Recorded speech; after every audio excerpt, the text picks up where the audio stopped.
ایک دفعہ حضرت موسیٰ علیہ السلام کو اللہ تعالیٰ نے حکم دیا کہ سمندر کی طرف جاؤ، وہاں 3 کشتیاں ڈوبنے والی ہیں۔ حضرت موسیٰ علیہ السلام فوری حکم الہی کی تعمیل کرتے ہوئے سمندر کی جانب چل دیے۔ ساحل پرسکون تھا۔ بہت دور ایک کشتی آتی دکھائی دی جو آہستہ آہستہ ان کی طرف بڑھ رہی تھی۔ ابھی وہ کنارے سے کچھ ہی فاصلے پر تھی کہ حضرت موسیٰ علیہ السلام نے آواز دی، اے کشتی والو، اللہ کا حکم آنے والا ہے، ہوشیار رہنا۔ انہوں نے جواب دیا کہ آپ جانتے ہیں کہ اللہ کے حکم کو کوئی ٹال نہیں سکتا، ہم تو اس کے بندے ہیں جو حکم الہی کے پابند ہیں۔ کشتی والے ابھی یہ بات کہہ ہی رہے تھے کہ اچانک ایک موج اٹھی اور کشتی ڈولنے لگی۔ سوار اپنے آپ کو بچانے کی کوشش کرنے لگے، اتنے میں ایک اور زبردست موج آئی اور کشتی کو اپنے ساتھ بہا کر سمندر کی تہہ میں لے گئی۔ تھوڑی دیر میں ایک اور کشتی آتی دکھائی دی تو حضرت موسیٰ علیہ السلام نے انہیں بھی خبردار کیا اور کہا کہ ذرا محتاط ہو کر آنا۔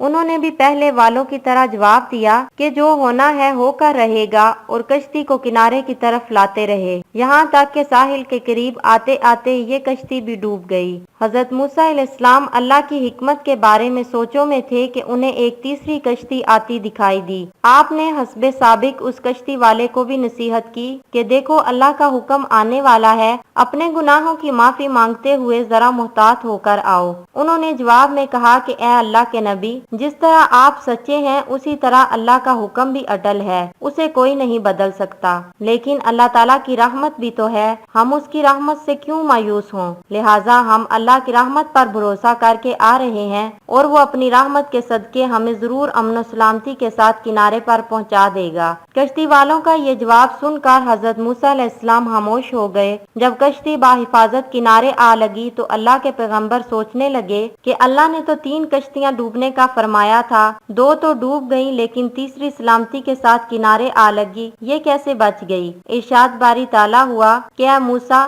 آپ نے سنا نہیں کہ تیسری کشتی والوں نے کیا کہا؟ انہوں نے میرے حکم کو تسلیم کیا تھا، میری رحمت کو آواز دی تھی اور اس پر پورا توکل اور بھروسہ بھی کیا تھا، تو اس لیے یہ کشتی میری رحمت کے طفیل بچ گئی، کیونکہ جو بھی میری رحمت کے دروازے پر آ کر صدا دیتا ہے میں اسے نا امید نہیں کرتا۔